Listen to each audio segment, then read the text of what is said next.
नमस्कार दोस्तों, speed up ज्ञान में आपका हार्दिक स्वागत है। आज हम कक्षा 10 विषय हिंदी का मॉडल प्रश्न पत्र देखेंगे जो कि यूपी बोर्ड ने जारी किया है। ठीक है, तो सबसे पहले हमें आप पता होना चाहिए कि जो समय दिया जाता है वो कितना होता है। वो आपको 3 घंटे 15 मिनट का समय मिलता है और पूर्णांक हमारा 70 अंक का होता है। ठीक है, और निर्देश इसमें दिए गए हैं। निर्देश को सबसे पहले देखेंगे कि निर्देश क्या दिए गए हैं। प्रारंभ के 15 मिनट जो मिलते हैं परीक्षार्थियों को प्रश्न पत्र पढ़ने के लिए दिए जाते हैं। ठीक है, और सेकेंड में क्या दिया गया है, प्रश्न पत्र में 2 खंड आ और बा में विभाजित होती हैं। अब जो नए बच्चे 10th क्लास में पहली पहली बार पेपर देते हैं वो यहाँ कंफ्यूज हो जाते हैं कि खंड आ में क्या करना है, खंड बा में क्या करना है। तो इसलिए हम आपको डिटेल में बताएंगे। पूरा वीडियो अच्छी तरह से देखें। ठीक है, पॉइंट नंबर 3 दे दिया गया है कि खंड आ में बहुविकल्पीय प्रश्न है। ठीक है, जिसमें सही विकल्प का चयन करके ओएमआर सीट पर नीले काले बॉल पॉइंट पेन, जेल का यूज नहीं करना है, बॉल पॉइंट पेन से ही विकल्प वाले गोले को पूर्ण रूप से भरें। ठीक है, खंड आ में बहुविकल्पीय प्रश्न हेतु प्रश्न के लिए 1 अंक निर्धारित किया गया है। ठीक है, यानी कि जो बहुविकल्पीय प्रश्न है वो आपको 1 नंबर उसके लिए आपको दिया गया है, जो कि प्रश्न के आगे ही अंकित होगा। ओएमआर सीट पर उत्तर अंकित किए जाने के पश्चात उसे काटे नहीं, इरेजर एवं फाइटनर आदि का प्रयोग ना करें। यानी कि यदि आपने ओएमआर सीट में कोई भी उत्तर अंकित कर दिया है तो उसे कट नहीं करना है, और ना ही उसके ऊपर आप इरेजर चलाएं या फिर वाइटनर का प्रयोग नहीं करना है। यदि आपने किसी पर टिक कर दिया तो उसे ही टिक बना रहने दें। यदि आप चेंज करते हैं तो आपका नंबर कट जाएगा, कोई भी मार्क्स उसका नहीं मिलेगा। प्रत्येक प्रश्न के सम्मुख उसके अंक निर्धारित है। ठीक है, अब देखेंगे बहुविकल्पीय प्रश्न। जो खंड आ है हमारा वो बहुविकल्पीय प्रश्न है। प्रश्न 1 है, बाबू गुलाब राय किस युग के लेखक थे। तो जो बाबू गुलाब राय थे किस युग के लेखक थे बताएंगे आप। भारतेंदु युग, द्विवेदी युग, शुक्ल युग या शुक्लांतर। ये देखो गलत लिखा है, यहाँ शुक्लोत्तर युग होगा। ठीक है, तो इसका राइट आंसर क्या हो जाएगा, सी, शुक्ल युग के। बाबू गुलाब राय हमारे शुक्ल युग के थे। ठीक है, क्वेश्चन नंबर 2 देखेंगे, चिंतामणि किस विधा की रचना है। जो चिंतामणि है वो किस विधा की रचना है बताएंगे आप। निबंध है या कविता है, नाटक है, कहानी है। तो चिंतामणि है हमारा, ये क्या, निबंध है। ऑप्शन नंबर ए सही हो जाएगा। ठीक है, नेक्स्ट देखेंगे, गबन किसकी रचना है। ये तो सबको ही पता होगा, बड़ा ही सिंपल है ना कि गबन किसकी रचना है। तो इसका ऑप्शन ए सही हो जाएगा, मुंशी प्रेमचंद। नेक्स्ट देखेंगे, शुक्ल युग की समयावधि है, यानी कि शुक्ल युग की समयावधि क्या है। कौन सा ऑप्शन आपका सही हो जाएगा, तो ऑप्शन नंबर इसका बी सही हो जाएगा, 1919 से 1938 तक। ठीक है, नीड़ का निर्माण फिर किस विधा की रचना है। तो आप बताएंगे कि नीड़ का निर्माण फिर किस विधा की रचना है।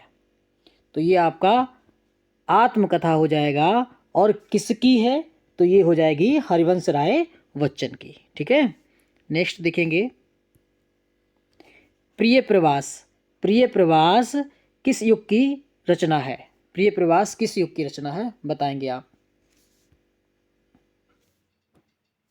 तो ये आपकी हो जाएगी द्विवेदी युग की। ठीक है, द्विवेदी युग की। और किसकी है, तो ये हरिओद जी की रचना है और 1914 की है। ठीक है, नेक्स्ट देखेंगे, मधुशाला किसकी रचना है। मधुशाला बताएंगे कि मधुशाला किसकी रचना है। तो मधुशाला आपकी हो जाएगी हरिवंश राय बच्चन की। ठीक है, नेक्स्ट देखेंगे क्वेश्चन नंबर 8, भारत भारती किसकी रचना है। भारत भारती किसकी रचना है आप बताएंगे। क्या हो जाएगा सही ऑप्शन, तो ये भी हो जाएगा मैथिली शरण गुप्त की है। ठीक है, नेक्स्ट देखेंगे प्रश्न नंबर 9, आधुनिक काल कब से कब तक माना जाता है। ये इंपॉर्टेंट क्वेश्चन है और इस काल से कोई ना कोई क्वेश्चन जरूर आएगा। ठीक है, तो आधुनिक काल हमारा 1843 से अब तक माना जाता है। ठीक है, ऑप्शन नंबर ए सही हो जाएगा। नेक्स्ट देखेंगे क्वेश्चन नंबर 10। मतिराम किस युग के कवि थे? ये बताएंगे, मतिराम किस युग के कवि थे? ऑप्शन ए आधुनिक काल, बी आदिकाल, सी भक्ति काल और डी रीतिकाल। क्या सही हो जाएगा? तो ये हो जाएंगे हमारे रीतिकाल के। रीतिकाल के हमारे और भी कवि थे, जैसे चिंतामणि हैं, भूषण हैं, ये भी हमारे रीतिकाल के ही कवि थे। ठीक है, हास्य रस का स्थायी भाव, बहुत ही सिंपल क्वेश्चन है, इसका हास हो जाएगा स्थायी भाव। ठीक है, नेक्स्ट देखें क्वेश्चन नंबर 12। 12 क्वेश्चन है हमारा, सोहत ओढ़े पीतपट श्याम सलोनी गात और मनोनील मणि शैल पर आतप पर्यो प्रकाश। तो इसमें पूछा गया है कि इन पंक्तियों में कौन सा अलंकार होता है। अब सिंपल सी बात मैंने आपको बताया था, मनु मानो जनु जानो जहाँ पर आ जाए, तो यहाँ पर मनो आया है तो आपका क्या हो जाएगा? उत्प्रेक्षा अलंकार हो जाएगा। ठीक है, नेक्स्ट देखेंगे प्रश्न नंबर 13। रोला छंद में कुल कितने चरण होते हैं? तो रोला छंद में कितने चरण होते हैं? 4 चरण होते हैं। मोस्टली जितने भी छंद हैं सभी में 4 चरण ही होते हैं, 1-2 को छोड़ के। तो आपका क्या हो जाएगा? ऑप्शन नंबर सी सही हो जाएगा। नेक्स्ट देखेंगे क्वेश्चन नंबर 14। आकर्षण शब्द में किस उपसर्ग का प्रयोग किया गया है? अब उपसर्ग पूछा गया आपसे, ठीक है, ये ध्यान रखा गया, उपसर्ग पूछा गया तो उपसर्ग हमेशा कहाँ लगता है? आगे लगता है। अब आगे ये बी, ये तो एलिमिनेट क्वेश्चन को कर दो, ये तो हो ही नहीं सकता, मान दिया नहीं गया, हो ही नहीं सकता। अब अक या आ में से कुछ हो जाएगा, है ना, तो ऑप्शन नंबर आपका डी सही हो जाएगा। आकर्षण में आ उपसर्ग होगा। ठीक है, प्रश्न नंबर 15 देखेंगे, रचना के आधार पर वाक्य के कितने भेद होते हैं? तो पूछा गया किसके आधार पर? रचना के आधार पर। तो रचना के आधार पर वाक्य के 3 भेद हो जाएंगे, ऑप्शन नंबर डी हो जाएगा। कौन कौन से होते हैं? तो सरल होता है, संयुक्त होता है और मिश्र होता है। ठीक है, ये 3 होते हैं। क्वेश्चन नंबर 16 देखेंगे, पीताम्बर में कौन सा समास है? पीताम्बर में कौन सा समास है? ए कर्मधारय और बी द्वंद्व, सी बहुब्रीहि, डी तत्पुरुष। तो इसमें कौन सा ऑप्शन सही हो जाएगा? देखिए, ये कर्मधारय भी होता है, पीताम्बर कर्मधारय के अंतर्गत भी आता है और बहुब्रीहि के अंतर्गत भी आता है। ठीक है, तो इसके दोनों ही ऑप्शन सही है। लेकिन जब दोनों एक ही ऑप्शन में दिए गए हों तो आप बहुब्रीहि को टिक करेंगे। अगर बहुब्रीहि ऑप्शन में ना होता तो कर्मधारय भी आपका सही आंसर होता। नेक्स्ट देखेंगे प्रश्न नंबर 17। आंसू का तत्सम रूप है, यानी कि आंसू का तत्सम रूप क्या होता है? ऑप्शन ए अश्रु, बी अंशु, सी रोना, डी आंख। तो ये अश्रु हमारा राइट हो जाएगा। प्रश्न नंबर 18 देखेंगे, कृतवाच्य में किसकी प्रधानता होती है? तो आपको बड़ा अच्छी तरह से क्लास में बताया था, कृतवाच्य में किसकी प्रधानता होती है? कर्ता की होती है। ठीक है, तो ऑप्शन नंबर ए सही हो जाएगा। प्रश्न नंबर देखेंगे 19, क्या है? ताभ्या शब्द में वचन एवं विभक्ति है, यानी कि जो ताभ्या है ये किस वचन का शब्द है और इसमें कौन सी विभक्ति होगी? तो ये चतुर्थी विभक्ति बहुवचन हो जाएगा आपका। ठीक है, नेक्स्ट देखेंगे क्वेश्चन नंबर 20। निम्नलिखित में से सर्वनाम है। अभी तो इससे सिंपल क्या हो सकता है ना, सर्वनाम क्या है? इसमें मनुष्य तो है नहीं, बचपन है नहीं। ठीक है, ये वह जो दिया गया यही हमारा सर्वनाम है। अब जो यहाँ से हमारा स्टार्ट होता है कौन सा? वर्णनात्मक प्रश्न। ठीक है, खंड बा, इसमें प्रश्न नंबर 1 दिया गया है कि निम्नलिखित गद्यांश पर आधारित 3 प्रश्नों के उत्तर दीजिए। और ये आपका 6 नंबर का प्रश्न आता है। इसमें 3 प्रश्नों के आपको उत्तर देने हैं और जो गद्यांश दिया गया है उस पर ही आधारित देने हैं। ठीक है, तो गद्यांश आप पढ़ेंगे और कि यह कोई बात नहीं है कि एक स्वभाव और रुचि के लोगों में ही मित्रता हो सकती है, समाज में विभिन्नता देखकर लोग एक दूसरे की ओर आकर्षित होते हैं। जो गुण हम में नहीं है, हम चाहते हैं कि कोई ऐसा मित्र मिले जिसमें वे गुण हों। चिंताशील मनुष्य प्रफुल्लित चित्त का साथ ढूंढता है। निर्बल बलि का, धीर उत्साही का, उच्च आकांक्षा वाला चंद्रगुप्त युक्ति और उपाय के लिए चाणक्य का मुंह ताकता था। नीति विशारद अकबर मन बहलाने के लिए बीरबल की ओर देखता था। यानी कि ये पंक्ति सबसे पहले पता होने चाहिए, जो ये पंक्तियां ये कहाँ से ली गई है। ठीक है, ये गद्यांश कहाँ से लिया गया है। तो ये रामचंद्र शुक्ल जी का है ना। और किस चैप्टर से लिया गया है, तो संदर्भ सबसे पहला आपका क्या पूछा गया है कि उपयुक्त गद्यांश का संदर्भ लिखिए। तो सबसे पहले आपको पता होना चाहिए कि ये गद्यांश किस चैप्टर से लिया गया है, इसके लेखक कौन है ना। तो आप लिखेंगे कि प्रस्तुत गद्यांश हमारी पाठ्य पुस्तक के गद्य खंड के अंतर्गत संकलित मित्रता नामक निबंध से अवतरित है। ठीक है, इसके लेखक आचार्य रामचंद्र शुक्ल जी है। इस हिसाब से आपका संदर्भ हो जाएगा। ठीक है, और गद्यांश के रेखांकित अंश की व्याख्या कीजिए।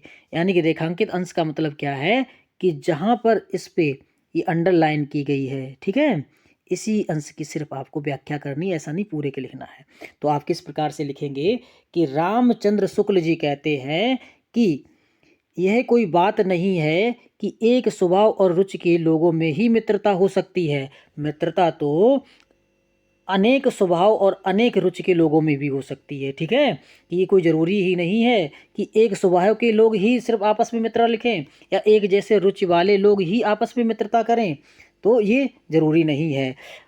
समाज में विभिन्नता देखकर लोग एक दूसरे की ओर आकर्षित होते हैं। यानी कि जो गुण किसी इंसान में नहीं होते हैं, वो सोचता है कि ऐसे गुण हमारे अंदर भी हों, है ना। तो इसलिए वो अलग अलग इंसानों की तरफ आकर्षित होता है। नेक्स्ट देखेंगे क्या था। लेखक के अनुसार समाज में विभिन्नता देखकर लोग एक दूसरे के प्रति आकर्षित क्यों होते हैं। तो इसका जवाब हो जाएगा कि लोग एक दूसरे की ओर आकर्षित होते हैं कि जो गुण हम में नहीं है, हम चाहते हैं कोई ऐसा मित्र मिले जो या जिसमें वे गुण अंकित हों या जिसमें वे गुण हों। ठीक है, इस तरह से। अब इसमें आप अथवा दिया गया है ना। तो अथवा में से क्या करना है, ऐसा नहीं आप ऊपर वाला भी लिखा है फिर आपने ये पढ़ना स्टार्ट कर दिया इसको भी लिख दे, नहीं। अथवा जहाँ दिया होता है उसमें से किसी एक का ही आपको आंसर देना होता है। यदि आपने ऊपर वाले का दे दिया तो नीचे वाले का नहीं देना है। ठीक है, जो भी आपको आता है उसका ही, जो अच्छी तरह से आता है उसका आप आंसर देखिए। अब क्वेश्चन नंबर 2 देखेंगे। क्वेश्चन नंबर 2 में क्या है कि दिए गए, ये ऊपर दिया था गद्यांश, ये दिया गया पद्यांश आधारित 3 प्रश्नों के उत्तर दीजिए। इसमें भी आपको 3 प्रश्नों के उत्तर देने हैं ना। क्या है, चरण कमल बंदो हरिराई जाकी कृपा पंगु गिर लेहो, है ना। नेक्स्ट पेज पे, अंधे को सब कुछ दर्शाई बहिरो सुने गूंगी पुनि बोले रंग की चले सिर छत्र धराई सूरदास स्वामी करुणा में बार बार बंधो तिह पाई, है ना। तो सबसे पहले क्या है कि संदर्भ इसका दिया गया है ना कि सॉरी हाँ, पद्यांश का संदर्भ लिखना है। तो संदर्भ आपको पता है कि ये सूरदास जी के जो पद हैं उनसे ये लिया गया है। ठीक है, फिर आगे क्या कह रहा है, सेकंड, रेखांकित अंश की व्याख्या कीजिए। अब जहाँ तक इसका रेखांकित अंश है उसी कोई व्याख्या करें, है ना। तो देखते हैं सबसे पहले क्या लिखा है, हम पूरे की ही व्याख्या बता देते हैं आपको। चरण कमल बंदो हरिराई जाकी कृपा पंगु गिर ले हो।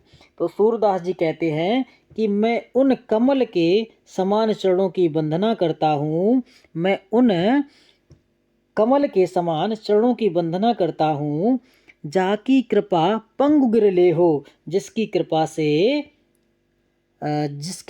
से लंगड़ा भी पर्वत लांग जाए। ठीक है, आगे, अंधे को सब कुछ दर्शाई, है ना। अंधे को सब कुछ दर्शाई यानी कि अंधे को सब कुछ दिखाई देने लगता है। बहिरो सुने गूंगी पुनः बोले, और जो बहिरा होता है वो सुनने लगता है और गूंगा पुनः बोलने लगता है। रंक चले सिर छत्र धराई, और एक भिखारी भी राजा की तरह मुकुट धारण करके चलने लगता है। सूरदास स्वामी करुणामय, सूरदास जी कहते हैं ऐसे करुणामय स्वामी के बार बार बंदों ती पाई, चरणों की बार बार वंदना करता हूँ। इस तरह से आप इसकी व्याख्या लिख कर आएंगे, ठीक है। और नेक्स्ट क्या है, उपयुक्त पंक्तियों में कौन सा अलंकार है, तो उपयुक्त पंक्तियों में आप बताएंगे कौन सा अलंकार हो जाएगा, रूपक अलंकार हो जाएगा, ठीक है। अब इसमें भी देखिए यहाँ पे अथवा दिया गया है ना, तो आपने अगर ऊपर वाले एक का कर दिया है तो नीचे वाले का आंसर नहीं देना है, ठीक है। जो भी आपको अच्छे से आता है उसका आंसर दें। अब आगे देखेंगे, प्रश्न नंबर 3 है, ठीक है। प्रश्न नंबर 3 में क्या दिया गया है, दिए गए संस्कृत गद्यांश में किसी एक का संदर्भ सहित हिंदी में अनुवाद कीजिए। अब किसी एक का आपको चाहे इसका कर दें, एसाम नगरी भारत संस्कृत वाले का, या फिर मानव जीवनस्य वाले का, जो आपको अच्छा लगता है उसका कर दें। देखिए एसाम नगरी ये बड़ी काफ़ी सिंपल है, तो ये आपको आता भी होगा, तो मैं आपको ये सेकेंड वाले का बता देता हूँ, ठीक है, क्योंकि किसी एक का मुझे बताना, मैं एक का बता देता हूँ। तो देखेंगे इसका, मानव जीवनस्य संस्करणम संस्कृति, तो क्या है, मानव जीवन को संस्कारित करना ही संस्कृति है। अस्माकं पूर्वजा मानव जीवन संस्कृतम महानतम प्रयत्न अकुर्वन्, यानी कि हमारे पूर्वजों ने मानव जीवन को संस्कारित करने के लिए महान प्रयत्न किए। तो यहाँ पे तो नहीं, यहाँ पे ते हो जाएगा, ठीक है। ते अस्माकं जीवनस्य संस्करणाय यान आचारान् विचारान् च अदर्शयन् तत्सर्वम अस्माकं संस्कृति। तो क्या हो जाएगा आगे कि वे हमारे जीवन को संस्कारित करने के लिए जिन आचारों विचारों का, या जिन आचारों विचारों को दिखाया, वो सारी संस्कृति है, ठीक है। इस तरह से आप इसका अनुवाद करके आएंगे। अब नेक्स्ट देखेंगे प्रश्न नंबर 4, दिए गए संस्कृत पद्यांश में से किसी एक का संदर्भ सहित हिंदी में अनुवाद कीजिए। तो प्रश्न नंबर 4 है, इसमें से आप किसी एक का संदर्भ सहित हिंदी में अनुवाद करेंगे। तो जैसे लिखेंगे, मानम हित्वा प्रियो भवति, क्रोधम हित्वा न सोचति, काम हित्वा वार्थवान भवति, लोभ हित्वा सुखी भवति। तो क्या हो जाएगा, पहले तो ये आपको पता होना चाहिए कहाँ से लिया गया है ना, तो ये जीवन सूत्राणि से लिया गया है, जीवन सूत्राणि से, ठीक है। और इसका मतलब क्या है, मान हित्वा प्रो भवति, यानी कि घमंड को त्याग कर मनुष्य कैसा, प्रिय हो जाता है। और क्रोधम हित्वा न सोचति, और क्रोध को त्याग कर शोक नहीं करता है। काम हित्वा वार्थवान भवति, और कामनाओं को त्याग कर धनवान व्यक्ति हो जाता है। लोभ हित्वा सुखी भवति, लोभ को त्याग कर मनुष्य सुखी हो जाता है ना। इसमें भी दो दिए गए हैं ना, तो आप या तो ऊपर वाला कर दे या नीचे कर दे, जो भी आपको होता है ना। सर्वे भवन्तु सुखिनः सर्वे सन्तु निरामयाः सर्वे भद्राणि पश्यन्तु मा कश्चित् दुःख भाग् भवेत्, ये भी बड़ा ही सिंपल है। नेक्स्ट देखेंगे प्रश्न नंबर 5, क्या है 5 नंबर में, कि अपने पठित खंड काव्य के आधार पर निम्नलिखित प्रश्नों में से किसी एक का उत्तर दीजिए, ठीक है। तो प्रश्न 5 देखेंगे, अब आपके डिस्ट्रिक्ट में जो भी चलता है ना, आज जिला वाइज आपके जिला में जो भी चलता है उस पर आप लिख के आएंगे। ऐसा नहीं कि आपने का खा गा घा सब कर दिए, नंबर नहीं मिलना, नंबर 1 का ही मिलना है ना। तो आपके जिला में जो भी चलता हो तो आप वही करके आएंगे। जैसे अब हमारे यहाँ बच्चों का करमवीर भरत का चलता है, तो आप क्या दिया गया, करमवीर भरत खंड काव्य के आधार पर कैकेयी की चरित्र चित्रण कीजिए। अब आपको पता होना चाहिए कैकेयी का चरित्र चित्रण किस सर्ग में है, और फिर उसमें किसका वर्णन किया गया है, कैकेयी का वर्णन किया है, तो उसके बारे में आप लिख देंगे। दूसरा देखेंगे, करमवीर भरत खंड काव्य की आगमन सर्ग की कथा वस्तु लिखिए। जब मतलब आगमन होता है तो उस सर्ग की कथा वस्तु क्या रही थी, उसके बारे में आपको लिखना है। ऐसा नहीं कि आप सारे ही याद कर लो, है ना, इनको सबको नहीं करना है। जो आपके डिस्ट्रिक्ट में चल रहा है उसी को ही याद करके लिख के आना है, ओके। प्रश्न नंबर 6 देखेंगे, क्या दिया गया है, दिए गए लेखकों में से किसी एक का जीवन परिचय लिखते हुए उनकी प्रमुख रचना का उल्लेख कीजिए। आप बताइए, डॉक्टर राजेंद्र प्रसाद का आया है, जयशंकर प्रसाद का, आचार्य रामचंद्र शुक्ल का। ऐसा कोई भी नहीं है जो आपको हमने लर्न ना कराया हो, ठीक है। सारे ही आपको लर्न हैं, और कोई सा जिसका आपको बहुत अच्छी तरह से लिखना आता हो उसका आप लिखाएं। 5 नंबर का जीवन परिचय आता है, ठीक है। प्रश्न नंबर 6 देखेंगे।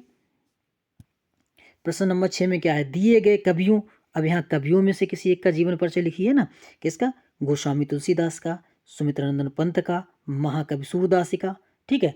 तीनों को तीनों आपको हमने लर्न अच्छी तरह से करा रखे हैं। जो आपको बहुत बेटर आता है वो आप लिख के आएंगे। प्रश्न नंबर 7 देखेंगे, अपनी पाठ्य पुस्तक में से कंठस्थ कोई श्लोक लिखिए जो इस प्रश्न पत्र में ना आया हो, है ना। ऊपर प्रश्न पत्र में 2-3 श्लोक दिए गए हैं, वो नहीं होने चाहिए, लेकिन पाठ्य पुस्तक का ही होना चाहिए, जो आपको अच्छी तरह से आता है वही आपको लिखना है, ठीक। प्रश्न नंबर 8 देखेंगे, क्या है कि निम्नलिखित में से किन्हीं 2 प्रश्नों के उत्तर संस्कृत में दीजिए।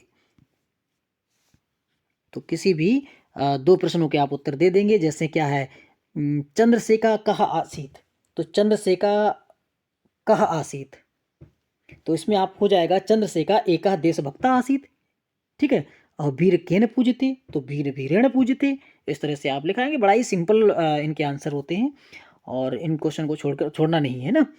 और प्रश्न नंबर 9 में देखेंगे, किसी एक विषय पर निबंध लिखिए, चाहे वो पर्यावरण संरक्षण हो, आतंकवाद हो, जनसंख्या लाभ हानि हो, नारी शक्ति हो, है ना। किसी एक विषय पर लिखना है। और देखो 7 नंबर का आता है। बड़ा ही अच्छे राइटिंग में आपको लिख के आना है। प्रश्न नंबर 10 देखेंगे, अपनी विशेष रुचियों का उल्लेख करते हुए अपने मित्र को एक पत्र लिखिए। देखिए, पत्र आपको किसी का भी आ सकता है, सिर्फ आपको उसका प्रारूप कैसा लिखा जाएगा वो आपको पता होना चाहिए, है ना। प्रारूप आप सही लिखेंगे, लिखने का तरीका सही होना चाहिए। एग्जामिनर कोई भी आपसे पत्र लिखने को दे दे, सभी का मतलब एक जैसे होते हैं, सिर्फ प्रारूप आप एक लिख दें, फिर उसमें अपनी भाषा का यूज कर सकते हैं। नेक्स्ट क्या दिया गया था इसमें, अथवा में, उत्तर मध्य रेलवे को एक शिकायती पत्र लिखिए जिसमें टिकट निरीक्षक द्वारा किए गए अभद्र व्यवहार का उल्लेख कीजिए। अब बताइए, उत्तर मध्य रेलवे के लिए आप लिख दीजिए एक शिकायती पत्र लिखेंगे जिसमें जो टिकट निरीक्षक होता है, जिसे टीटी बोलते हैं, उसने आपके साथ अभद्रता का व्यवहार किया है। भले ही आपको आपके टीचर ने ना पढ़ाया हो, लेकिन आप अपने अपने अपने लैंग्वेज में लिख दें कि ट्रेन में मेरे पिताजी के पास टिकट थी और वो भीड़ के कारण हमसे थोड़ा दूरी पे बैठे हुए थे, और जिसके कारण मेरे पास टिकट नहीं थी, मेरी टिकट भी मेरे पिताजी के पास थी, है ना। और टिकट निरीक्षक ने मेरे से गाली गलौज की, मेरा कॉलर पकड़ लिया, इस तरह से मेरे साथ अभद्रता का व्यवहार किया। तो इस तरह से आप उसकी शिकायत कर सकते हैं, अपनी भाषा में लिख सकते हैं, कोई दिक्कत नहीं है, ठीक है। और इस तरह आपके ये 10 प्रश्न कंप्लीट होते हैं, और आशा करते हैं आपको समझ में आया होगा, है ना। इसी तरह से धीरे धीरे करके आपको सारे सब्जेक्ट के प्रश्न पत्र हल कराएंगे। और ये जो मॉडल पेपर है, ये आपका यूपी बोर्ड के द्वारा जारी किया गया मॉडल पेपर है, ठीक है।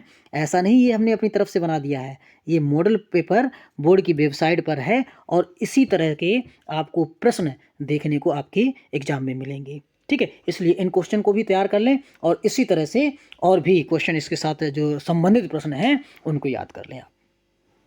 और इसी तरह से और भी प्रश्न पत्र को देखने के लिए आप हमारे चैनल को सब्सक्राइब कर लें, और वीडियो को ज़्यादा से ज़्यादा शेयर करें, लाइक करें, कमेंट किया करें कि आपको कैसा लगता है, ठीक है।